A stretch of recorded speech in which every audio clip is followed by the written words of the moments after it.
Well, hello, hello, hello, hello. Welcome, welcome, welcome, welcome. Here we are.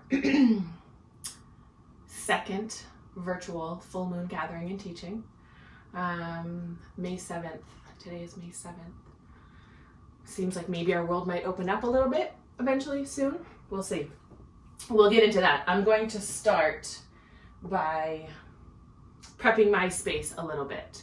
So one of the things that is really important to not only teaching, but really any work, excuse me, for me personally, but I invite all of you to experience, ask yourself, start to check into. One of the things that is really important with any work is setting a space. The way that we hold space matters. And whether you're teaching or not, the space that you hold is the verbiage for the existence that you just walk around in on a daily basis. So I like to set my space. I like to prep for teaching and whatnot with a little bit of prayer, a little bit of plant medicine sometimes. So I have some sage here, some white sage, which is a wonderful plant for clearing energies, moving energies, cleansing a particular area, cleansing yourself, and getting ready for whatever it is that is to come next.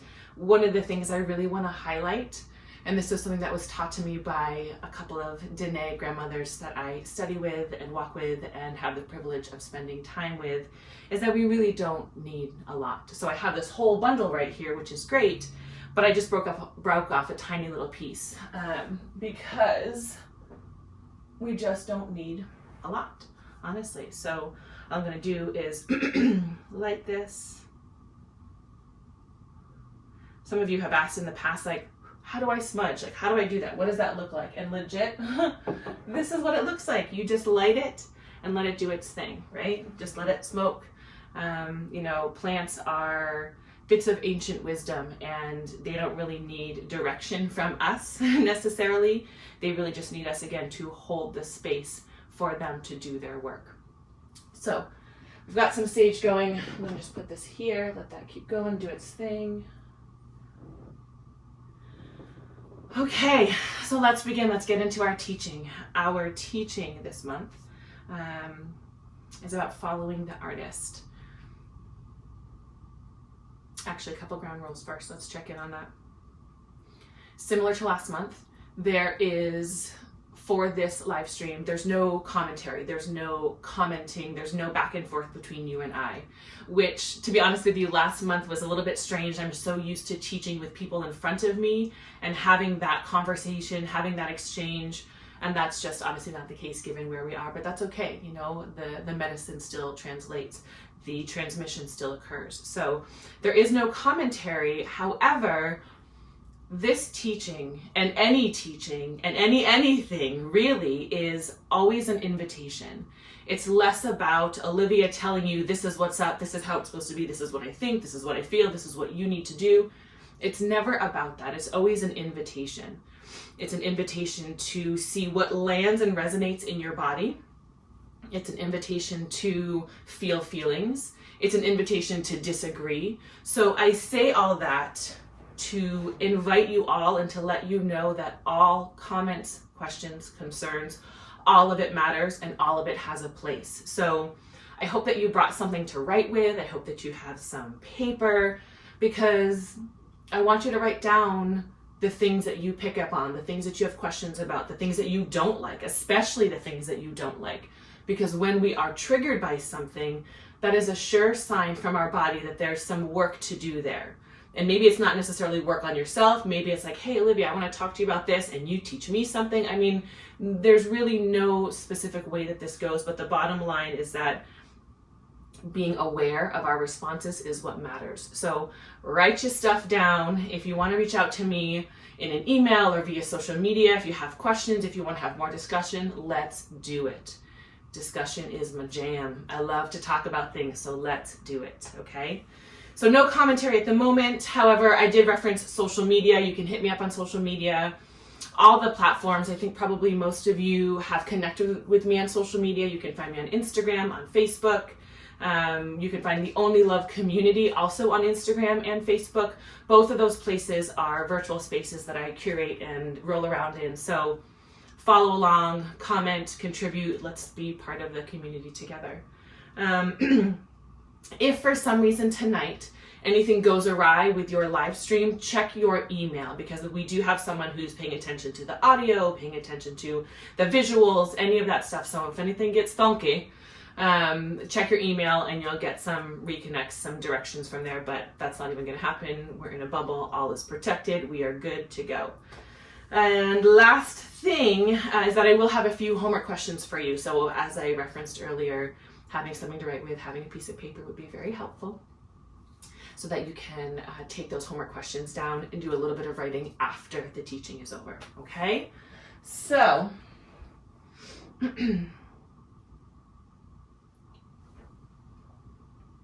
this is what we're working with today, y'all. Quick reminder, quick refresh. Why the full moon? Why do I teach on the full moon? Why do so many indigenous peoples, why do so many cultures, why do so many, aka all of us, whether you know it or not, honor the full moon and work with the energetics of the full moon? Like, why does it even matter to be here, gathering together, tuning into a particular frequency? Even though we may not be in each other's proximity, we're all opting into the same space. And even saying that is just like, oh, it's so good. I love the way that feels. So thank you, first of all, for opting into that, because when we opt into things together, that's what makes it more powerful, and that's what makes shifts occur. So why do we opt into the full moon? Well, real quick, what I'm going to tell you is that it has to do with the gravitational force and the pull of the moon and the waters on the planet. So it's probably somewhat common knowledge, right, that the tides move and change, and high tide, low tide has to do with the moon. Well, the other piece of that to keep in mind is that we are made up of mostly water. We're 75% water. So based on the orbit of the planet, when we get closer to the moon's gravitational force creates this thing called tidal force, where it like pulls and stretches the water of our planet. We are, again, water, so it pulls and stretches the water of our body. The metaphorical application of that is at the full moon, we are being stretched. We are being pulled. Our boundaries, aka our shorelines, are being bulged and pulled and stretched forward. So always the question for yourself, whether you're in a teaching space like this, on an online platform, in a group, in a gathering, whatever it is, always at the full moon, the question for yourself is, how am I being stretched right now? How am I being pulled? How am I being challenged out of my boundary? Which is generally a good thing. And that doesn't mean you have to agree with the ways that you're being stretched, but taking a look at it and digging into it always matters. So that's why the full moon. That's why we get together at the full moon. That's why we celebrate the full moon. That's why we honor the power that beautiful, beautiful, entity holds for us. Being willing to ask ourselves why we are being stretched or how we are being stretched is exactly what we're here to discuss tonight. As I told you, we're talking about following artists. We're talking about how to deal when we don't know how to deal. And right now, as a globe, we are all in that space of how do I deal when I don't know how to deal? And what that means is like, I'm stuck in my home. Like, I don't have a job right now. Like, I can't see my people. Like, there are all these things. There is such a level of heightened emotion going on that we're all feeling that. We are all responding to that. And so what I have witnessed with clients, what I've noticed kind of just around in my community and from a frequency standpoint, tuning into everyone's fields, picking up on the energetics that are going on, everyone's kind of like at their breaking point. Everyone, some of us got there sooner than others, but by now everyone's like, I'm all done. I'm ready for life to go back to normal. Like, peace out, like all done with this. So we're getting to this point of like, I don't know what to do. We've got this like angsty sort of energy. We don't really know where to go with some of these things. And whether it's a global pandemic or just like a breakup with your partner, we all have had and will continue to have experiences where we don't know what to do with ourselves. We will continue to have experiences where we will feel so much and not know what to do with it. And it can be overwhelming to our system. It can be overwhelming to our body. It can be overwhelming to our brains because we're like, where do I put this? And that's the thing, is that a lot of the times we don't realize what's going on. We don't realize the excess of energetics that is moving through our system. And therefore we just feel upset and angry or frustrated or tired or hungry or, whatever it is. When we can start identifying things from a more energetic platform, which is a lot of what we talked about last month during the spiritual alchemy full moon, if we can start identifying a lot of these things from a more energetic platform, we can work with it differently. We can start kind of like molding it the way you mold clay, right? So we've got this excess emotion. We've got all of this stuff, this buildup. We don't really know what to do with ourselves. And as I said, whether it's a global pandemic or an individual situation, we all have found ourselves in those places, and we're going to continue to find ourselves in those places. So what do? Well, as I told you, my answer is we follow the artists. Now, this is something that I put out there in an Instagram post a little while ago, and it has continued to gain momentum. It has continued to resonate, and there's a lot more to it than maybe even just your first offhand thought process. So following the artists. Why do we follow artists? What is it that artists do for us? Well, I'm going to give you a couple of my thoughts. I hope that in this moment you're thinking about some of your own things. Maybe you're writing down as we talk or as I share more and more, this is what artistry means to me. This is what artists do for me. But I'm going to give you some of the thoughts that I have. So artists are really great at being uncomfortable. Artists, I would say, prefer to be uncomfortable more than they prefer to be comfortable, because that tension point is where creativity happens. I mean, what's coming to mind in this moment is the entire grunge movement in Seattle, where it was full of just this angsty teenage shit where everyone's like, I'm just going to wear my flannel and I'm just going to have long hair and never brush it. And that whole thing, that was energy, not uncommon or dissimilar. These are the words, not dissimilar to what we are currently experiencing, where they created an entire movement out of that. And some of the most incredible bands and the most prophetic artists came out of that space. So artists like to be, maybe they wouldn't say they like to be. I would challenge any of them or any of you out there to acknowledge the fact that maybe they don't like it, but they realize that what's up, bro? Maybe they realize that their creativity must come from that space, that it must come from that sense of discomfort, because it's in tension, it's in push-pull that creativity occurs. And in this moment, actually, too, I'm hearing my mom's voice. She always used to tell me that limitation breeds creativity. And that's a lot of what we are seeing right now. That is a ton of what we are seeing right now. We are so limited in a lot of ways, so we're getting creative. And I'm going to circle back around to that in a little bit. So artists are good at being uncomfortable. It's where some of their best work comes from. Art is also very unifying, extremely unifying. Think about being at a concert, right? When you're at a concert, you're going to see this music, you're going to see these musicians, this artistry, and you're not so tuned in to who's around you as much as you would be maybe on a day-to-day basis. Additionally, when you are in that vibe, when you're listening to your people, when you're jamming out, when you're doing your thing, if we took sort of a freeze frame and a pause of all the types of people that were there, and then if we were able to list out this is their background, this is where they come from, this is the job that they have, this is their spouse, their kids, their family of origin. If we put that all out there, there would be not only unbelievable differences, but also a tremendous amount of similarities. So you're not really worried about that when the music comes on. Everyone's in the same spot. And I also know for sure that when you have been at a concert, and I'm talking directly to you, when you've been at a show, and if you are in your groove and you happen to catch eyes with somebody, maybe there's a little head nod, a little smile of hey, I see you. Yep, we're feeling this together. That's what's up. That is one of the ways in which art is unifying. You see that actually also too in sports, right? I was just talking about this with somebody else.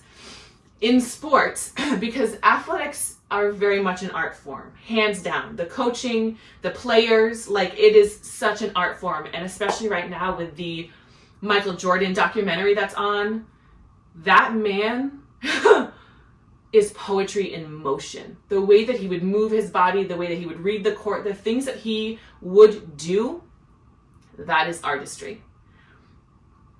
And if you're in a different country, if you're in a bar you've never been in, doesn't matter, but you roll in with the Bulls jersey that 5 other people have on, all of a sudden, you're all homies. Everyone's on the same page. You've never met that person before, you don't know anything about them, but you're on the same page. So again, art is unifying. The next piece that I want to talk about, and this is gonna kind of get us into some bigger, deeper pieces, is that art makes us feel. Art makes us feel our feelings. The images that come to my mind's eye in this moment are going to a museum and looking at art within the museum. Paintings, sculptures, artifacts, whatever it is, you look at this thing and it evokes emotion. It evokes some type of response from you, some type of like vibrational kind of woming like response from you. Now, whether that response is a good one or a bad one, those terms are kind of irrelevant in my book. However you decide to categorize it, the bottom line is that it's evoking a response from you. It makes you feel something. And it makes you feel something based on what you've been through in your life, based on your comfort level, based on conditioning, based on desires. I mean, whatever it is, there's a litany of things that we could go through to identify why you are feeling the way you're feeling based on the art that you are viewing. Bottom line, it makes us feel. And it's interesting because having a connection to our feelings is the most important thing we can have. Hands down, unequivocally, non-negotiable statement for me. You want to have a conversation about it? Let's have a conversation about it. And what I'm going to tell you is that everything we do is based on how we feel. And there might be layers upon layers upon layers of why you feel the way you feel again, or things that maybe get in the way of you really connecting to your true feelings. But if you feel undervalued, you're going to behave a certain way. If you feel super appreciated and loved, you're going to behave a certain way. If you feel pressured or pushed, you're going to go in a certain direction. If you feel resentful, you're going to make different choices. I mean, everything that we do is based on the way that we feel. For those of you that are unfamiliar with her work, there's an incredible artist. Her name is Danielle Laporte, and she has an entire body of work about how we feel, and it is so profound. It's also one of the things that for me in my personal journey was one of the first points, the first stopping points that I got to. And if you know me, you don't know, you know that I don't really have a hard time talking about how I feel. My mother probably is like, sweet Jesus, Olivia, do we still have to talk about how you feel? Yes, yep, we do. Because that is part of my artistry. And I'll get into that a little bit too as well. So artists connect us to our feelings. They make us feel our feelings. And everything we do is based on how we feel.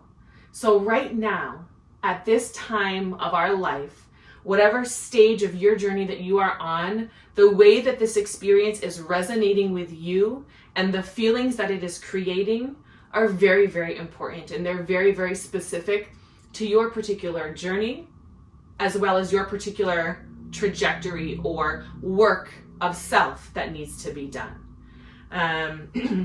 When we consider our feelings or our emotions are just energy in motion. That is the breakdown for it. Energy in motion. And if we go back to last month's full moon teaching, we talked about spiritual alchemy, and we talked about the breakdown of how we as human beings are energetic bundles. So if we are energetic bundles, our emotions are just our energy in motion. That's what tears are. That's what sadness is. That's what anger is. I just did a guided meditation for someone who was feeling angry, and she needed some help working with that energy. Now, anger is nothing to be ashamed of. Anger is nothing to avoid or push away. Anger is super helpful, super informative, and very motivating. It's just what we do with that, how we work with it, how we channel it, and how we move that energy that matters. Because energy is a force in any capacity. Tears, crying, that's a force of energy that some people can get really uncomfortable with. Sexual energy is extremely powerful. Angry energy is extremely powerful. So what we do with our energetics really, really matters. It really matters. In my opinion, it's kind of everything. The energy with which we do anything, and this goes back again to our previous teaching, the energy with which we do anything is really what will dictate the trajectory of it. It will dictate the outcome of it if we don't get in there and redirect and stop it where it's at and kind of do something different with it. So energy in motion, our emotions, the way that we feel is the most important thing. And when it comes to this energy and the way you are currently feeling, the biggest thing that we can ever learn how to do, and one of the more important invitations that I have for you tonight, is to start engaging with yourself in that way, to start slowing down your thought process. And when you say things like, I'm just feeling sad today, stop that word right there and be like, am I feeling sad? Or am I feeling heavy? Am I feeling slow? Am I feeling low? And the reason why those words matter is because we all have a story attached to the definitions of words that A, may be different than another person's story or definition, and B, may not actually be accurate for us anymore. Maybe it was never accurate, but it was something that was taught to us, so we just kind of went with it. So when we slow down some of our thought process and start to investigate the words that we are choosing to use and ask ourselves, why am I choosing to use this? We can get some really interesting insight. We can get some really clear and more articulate perspective on how to work with our energy, how to move our energy. And to go back to that Seattle grunge movement that I mentioned earlier, inherently as human beings, we want to create. We want to create more money. We want to create more life. We want to create more power. We want to create more influence. We want to create because we are energetic bundles. Energy desires to expand. It can never be destroyed, created, destroyed. It just continues to reform and reshape and move around. So we have this inherent desire to continue to push outward, to evolve outward. So when we have all these feelings, these emotions, this energy in motion, we need to move that energy, aka we need to create with that energy. And when we think about, look on social media and look at all the ridiculous things that people are creating. And I say ridiculous not because they're stupid, because they're hilarious to me. They are so entertaining and so out of the box and so creative. It doesn't matter whether or not it is this thing that you have created or will create or are creating has a particular dollar amount or a particular value or approval from someone else. The bottom line is that you had energy built up and you moved that shit. You did something with it. Elizabeth Gilbert, she has a book called Big Magic. Read that book if you haven't read it. It is all about how we work with this energy, how we create and do things no matter what it is that the outcome may be, whether or not 1 million people love it or nobody even sees it again. Bottom line, we moved that energy and we created something. And that is one of the more paramount components that I want you to take away from this. Hopefully, if that resonates with you, if it's something that makes sense to you. And as I said, if not, let's talk about it. Let's get into it more. Moving energy is what we are designed to do. Creation is what we are designed to do. And when we talk about following the artists, we go there because they are naturally akin to that. And that gets into a piece that I want to bring into this conversation, because there is more to being an artist than I think you think there might be. So, that being said, I'm going to pull out the dictionary, just like I did last time, just like I do every time. Oh Lord, this is my Grammy's dictionary. Every time I got to bring it out. It's a nod to, the matriarchal energy of my family. It's a nod to the medicine of the wise woman. And it's kind of amazing. I was looking it up today, looking up some things for today's topic. And I'm like, how is it that every time I open this dictionary, it has the medicine? Like, it has the juice, it has the swag. I'm like, Grandma, I love you. Love, love, love you.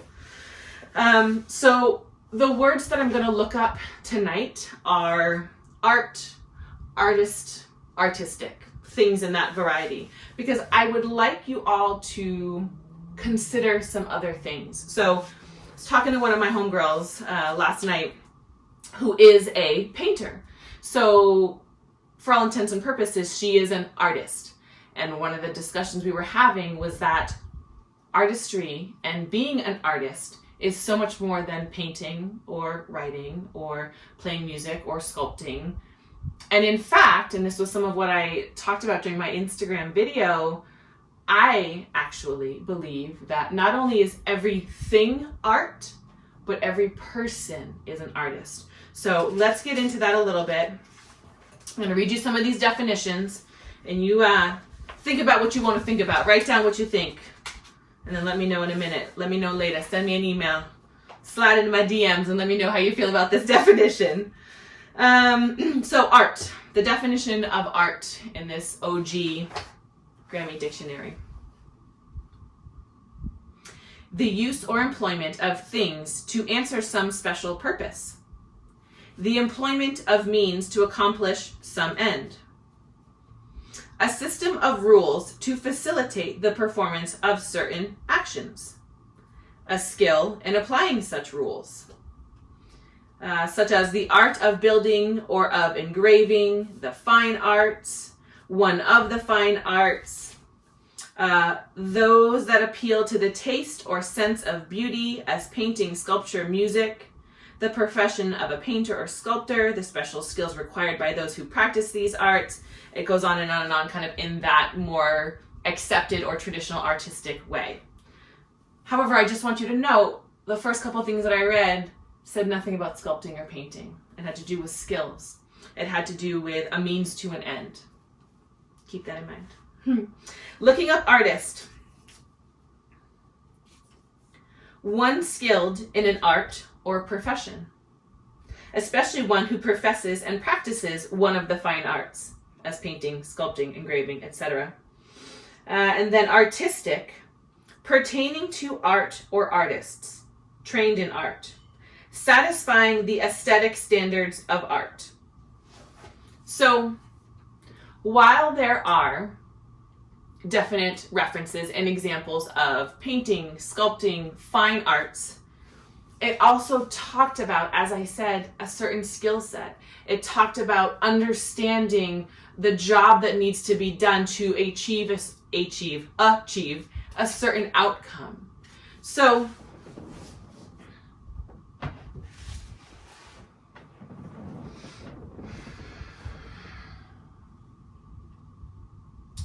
people are my art. Relationships are my art. Energy is my art. Listening is my art. Love is my art. My dad, he was just down at my house a couple days ago, and we had a brief moment of this exact conversation where I said to him, the way that you look at numbers, the way that you read the stock market, the way that you understand patterns and trends and growth and all of that, that is a fucking art form. It is. It just is. Because I look at that and I'm like, garbled mumbo jumbo. I have no idea what just went on the bottom of that ticker, nothing. And in fact, honestly, I look at it and my brain kind of breaks. But when I look at people and when I look at their energy, then it is that ticker tape for me. Got it. I see it. I feel it. I know it. What other kind of art forms are out there? And that's one of the things that I want to bring into this part of the conversation is that for whatever reason, there are allowances in the art world, in the traditional art world, that are not allowed or there is not space for in other capacities. And I don't know why that is. And I would invite you to ask yourself, why is that? Or do we all still agree? Remember when I talked about opting in collectively? Do we agree with that? Or do we need to change that definition? Because you can go to that museum and you can see a completely naked woman, a sculpture of a completely naked body, and be like, oh, that's art. But if an actual human female is completely naked, well, depending on where you go, that might also be considered art, maybe if you're in Brooklyn or something. But, on the street, oh, then that's a problem. Or when we dress provocatively as women, oh, then that's a problem. Think about comedy. That was kind of a Freudian slip. Carmody. That's interesting. That'll be on next month's full moon teaching. Comedy. One of my favorite parts of comedy is that everything is on the table. There is nothing that is off limits to what can be spoken about, what can be called out, what can be made fun of. And it falls under this category of like, hey, well, it's comedy. And art, music, you can express things in music that, yeah, it might make people feel uncomfortable. And in general, art does make people feel uncomfortable. That's sort of the design, is to kind of, again, make people feel, is to kind of push your limits. Yeah, it can make people feel uncomfortable, but for some reason it's allowed because it's put under this category of, oh, it's art. And that's cool, and I appreciate that, and there is value in that. And I would really like it if we could zoom out our lens a little bit and open ourselves up to all the other art forms that exist in the world. Business is an art form. Teaching is an art form. The concept of holding space for an entire group of people, no matter what age, it takes a very particular skill set to hold that space, to keep people engaged. And it's interesting, when I was, not so much that I was learning to become a teacher, because I believe I am a teacher and that is an art form, that's a skill set that I have. But I learned from a teacher of mine, one of the things that he suggested to me when it came to presenting information was, tell them what you're going to teach them, and then tell them what you just taught them. I'm like, cool, okay, great, I love it. And I have done so many things in that way, in that form. Even last month's full moon teaching, I literally came here to do the next outline for this month's teaching and saw that breakdown in there. And it got me thinking, the challenge with that theory, although very productive and although very helpful for structuring thoughts, the problem or the breakdown or the, con to that theory is that if I tell you what I'm going to teach you, if I give you, hey, you're going to write this down, we're going to talk about this. If I say that stuff from the jump, you already have an expectation. You already have a definition and a story attached to what those things mean. And then if I don't teach that to you, based on your perception, based on your definition compared to my definition, well, shit, now we got a problem. And maybe all of a sudden you don't like my teaching style anymore. And that's cool. I mean, I'm a big girl, I can handle it. But the point that I'm getting at here is when we enter into something with this headspace of, this is what I'm going to get out of it, it fucking loses the mystery. It loses the mystery. And we live in a world, we have grown up in a world, we have created a world where we have decided that there needs to be a very clear line between, if I do this, I will get this. And I need to know what I'm going to get from the jump. I need to know the outcome, end of story. I need to know the process. I need to know the step. I need to have a guarantee. Well, guess what? I call bullshit. And I say no. We must leave room for the mystery. We must learn how to feel our feelings, lean into discomfort, also lean into joy, because sometimes joy can be uncomfortable. Lean into the energetics of it and trust that what it is that we are guaranteed of is no matter what, we're going to be okay. It's not that I need a guarantee of this particular outcome. It's not that I need a guarantee of like a certain value for this, for that. When we open ourselves up to whatever it is that is available, which is everything, because we live in a limitless cosmos. We are an extension of creation, which is limitless. So when we open ourselves up to that limitless potential, Lord, and I will just speak for myself in this moment, the things that I have been able to experience, understand, open up to, receive, they are things that are not only not tangible, they are things that I can barely even speak of, but I'll tell you what, when I think about them, I feel it again. I tune back into that space, into that frequency, and I experience it again. That's what artists teach us. Artists, we allow them to have freedom of expression that we don't allow ourselves. We afford them the privilege of going crazy to get to that real, juicy, creative space. But we don't allow ourselves to do the same because we decided, oh, I'm not an artist. I'm not creative. Man, if I could tell you how many people have sat in front of me, my mother included, being like, I'm not creative. I'm not creative. Again, I call bullshit. Yes, you are. You just don't know what your artistry is. You just don't know what your medium is, so to speak. And we also, for whatever reason, have decided that only certain forms of art are worth money.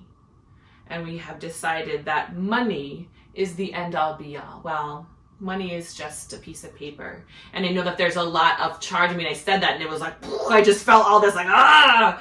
There is a lot of attached storylines to money and what it means and what the value of it is.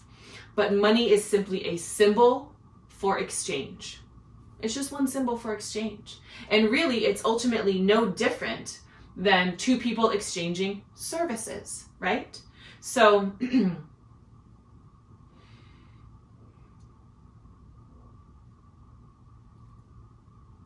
I would love if all of us, not just in this moment, not just with this particular bit of information that's coming at you, that's kind of coming through me and out to you, but in general and in all ways, start to ask yourself, get curious around how am I an artist? What is my artistry? You know, think about the people in your life right now. Maybe there's a person sitting next to you. What is it that they do flawlessly and effortlessly? Do they anticipate your needs? Do they always have a cup of coffee for you right when, in the morning when you wake up? Do they always plan details that you never even think of? And now let's zoom out, even if there isn't a person next to you. Let's think about just the people in your immediate circle, right? What is it that they do? What is the space that they hold? What is it that they provide for you? And then in return, what is it that you provide for them? You know, one of the things that you will often hear in the self-help, self-actualization, this industry that I live and breathe and work in is, the question of the statement is, what lights your body up? What is it that you just love to do? What is it that you can't wait to do? Or even What is it that people come to you for all the time? Do they come to you for problem solving? Do they come to you just so that you can listen to them? Do they come to you with financial requests? I mean, what is it that people always come to you for? Because even if it's not your job, meaning even if it's not what you do to pay your bills, for whatever reason, that is the gift that you have been given. That is the art form that you... What are my words? That is the art form that you know how to express. And if people naturally, without you even advertising it, show up and want that from you, it's because they energetically and vibrationally know that you have that wisdom for them. I remember when I first started out being a massage therapist, and I had so many days when I first opened up my first 4 walls that had no windows, one big old orange orange wall. And I could not ever get any administrative work done because people called me all the time because they wanted to talk about their problems. They wanted to talk about certain things. They're like, Olivia, can you give me your thoughts on this? Like, can you give me some advice? Like, how do I do this? How do I do that? And it used to frustrate the shit out of me. And I would be like, oh my God, I gotta pay my bills. Like, how am I gonna get this work done? And, through the grace of Source and through doing the work of self and listening and following the charges and going all the places, I find myself now in a role, in a beautiful, unbelievably grateful role of spending my time listening to people and listening to Source and whatever it is that Source wants to come through me for you. I mean, that's listening, holding space, creating space. That's my artistry. Those are my gifts. That is my medicine. And I assure you unequivocally, you have the same. You absolutely have the same. It may not be that particular delivery, but you have artistry within you and you are an artist. So when we talk about, how do I deal when I don't know how to deal? Well, you got to move that energy. You got to create something. Okay, so I got to create something. I got to follow the artist. Well, I got to follow artists because that artist is going to make me feel. And we all have our favorite platforms, so to speak. We all have our favorite people that we go to that help invoke certain things, certain music, certain movies. Pop culture is so great in that way because it is full of artists. And we can go to it. Maybe it's fashion, maybe it's food, whatever it is, building design. But we can go to it for inspiration. Inspiration meaning inspired action, meaning of spirit. And that really matters in this moment, I'm being told, because it reminds us that we all have that connection to spirit. We all have that connection to the energetics and to the source energy that we are extensions of. So when we are inspired, it's because whatever it is that we are doing is of spirit, meaning it's coming through us because it is embodying the natural gifts that we were given. So move that energy. I got to create. I got to go to those artists that inspire me to create. And then the term or the phrase follow the artist takes on a new meaning, because maybe I turned on Jill Scott because she inspires me, but then she evoked something from me and now I'm creating my own thing. So I'm gonna follow my own artist. I'm gonna go follow myself. I'm gonna go follow the natural gifts and inherent wisdom that is flowing through me. So yes, follow your artists. Follow your favorite artists out there and let them inspire you. Let them make you feel. Let them evoke something from you. And then when it's coming up and out, you follow that. You follow those tears. You follow that voice.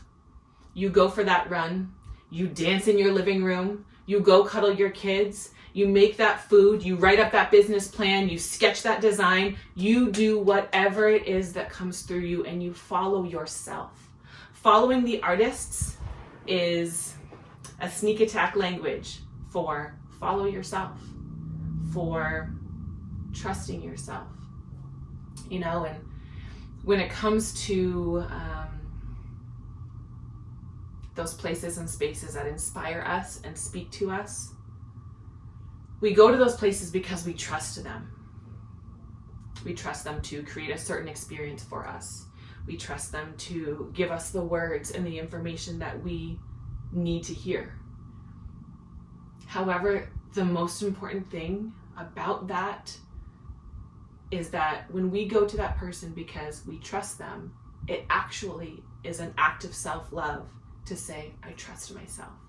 I trust my own judgment to bring myself to the spaces and places and people and activities that I know will make me feel better, that I know will help me deal when I don't know how to deal.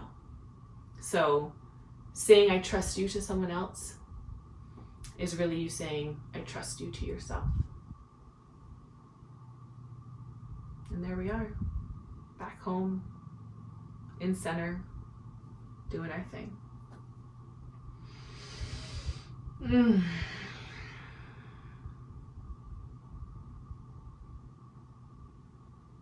I invite you to write down these questions. So get your paper and your pen or your pencil or your crayon or whatever, your pastel, whatever you got to write with. And these are the questions I would love for you to answer, in particular in this moment, because again, when we all opt into this same space, it makes the frequency in the field so much more potent. And you're gonna have like the support of everyone that is watching this live stream along with you for these answers and for this experience. So once we complete, I would love it if you could write down your answers, your particular answers and thoughts to these questions. First question, what is your personal definition of an artist? And I know that I just went through a whole bunch of stuff and I was all like, hey, even if you're not a painter, you're still an artist. Like, hey, you know, whatever. But what is your personal definition of an artist? And what were the things that came to mind when I said that to you, or when you heard like, follow the artist? Like, who are those people that came to mind? Write down that definition. Question number 2, what does it mean to be creative? What does creation or creating look like, feel like, sound like, taste like, smell like? What does it mean? What is your story around being creative? Question number 3. If you were to claim the title of artist, how would that make you feel? How does that land in your body? You know, if you're, at a dinner party, if you're at a bar, or, you're at a coffee bar, or whatever, you meet someone new and like, what do you do for work? Like, oh, I'm an artist. And now what I'm going to say is I know that my inflection and my tone just actually like totally put an agenda in there. So I want to honor that. Let me see if I can say it really bland. I'm an artist. Of course I say it that way because you know how I feel about it, which is fine. So yeah, I really entertain myself. If you were to tell people that you were an artist, how does that feel in your body? How does your body respond? Do you contract? Do you light up? Do you feel weird? Do you feel numb? I mean, just dig into that a little bit. How does your body respond? If you are an artist, in the more traditional or accepted sense, whatever it is that you're doing for work, is that your only medium? So if you are a painter, like I said, I was talking to my homegirl last night and I think she's watching, or maybe she's going to watch it later. But if you are a painter, or if you are a writer, or if you are a musician, is that your only medium? What else? Zoom out. What else do you do, so to speak? What else is it that inspires you, that comes through you? And like I said, even the very non-tangible and actually non-quantifiable art of holding space makes you an artist. Because if someone feels safe around you, if the energy that you hold is one that is very inviting, and people are always talking about, man, your house just feels so good. Oh, I could just stay here forever. Artistry. Like, that's part of your medium.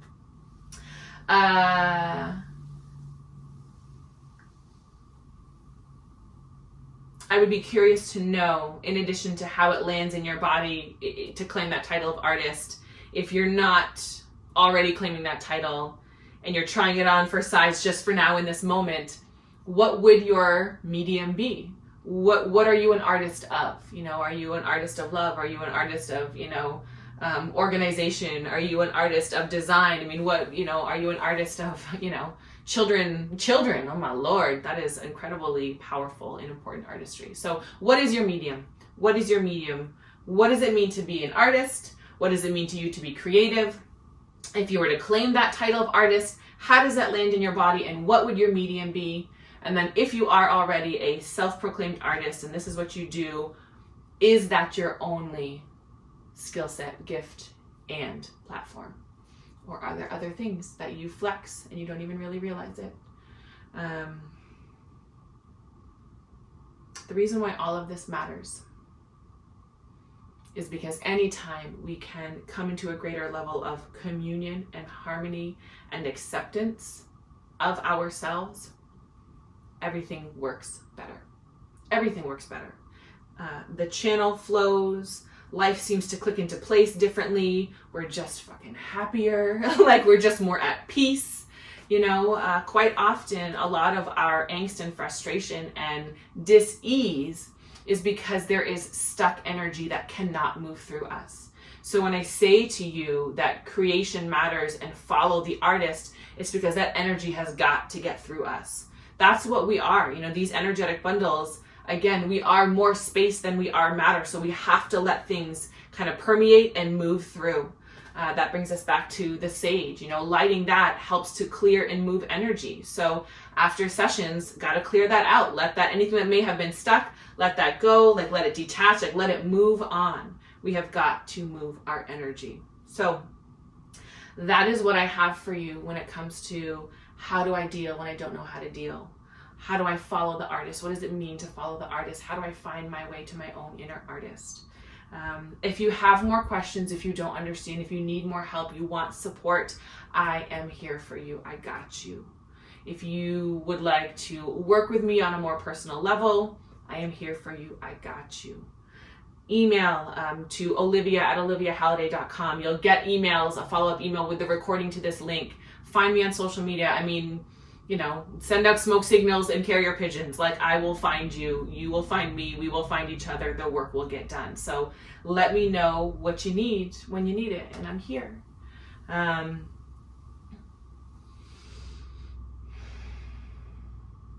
Next month, we are not going to be doing a full moon teaching.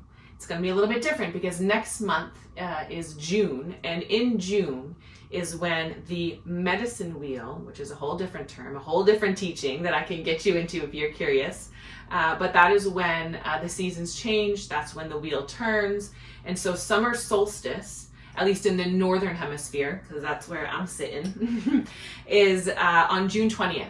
So instead of doing the full moon, which would be like early June, we are going to do a summer solstice teaching ceremony, a little bit of a larger event that will be, I hope in person, I imagine in person, it's going to be in person. We'll have some in-person things, but also live streamed for those of you who are not in Arizona. But so mark your calendars and keep an eye out for that it will not be the full moon. It will be a celebration and a teaching and a ceremony for the summer solstice, which is June 20th. I believe that's a Saturday. So keep an eye out for that. Just going through my notes. I think that's everything. That's what I got for you. I love you very, very much.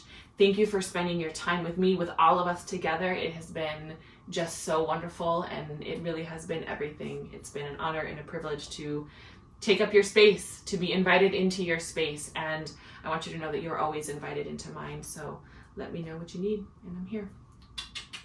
I love you so much. I'll see y'all later. I gotta do this weird thing here where you say end stream, right? You gotta act real cool. Bye.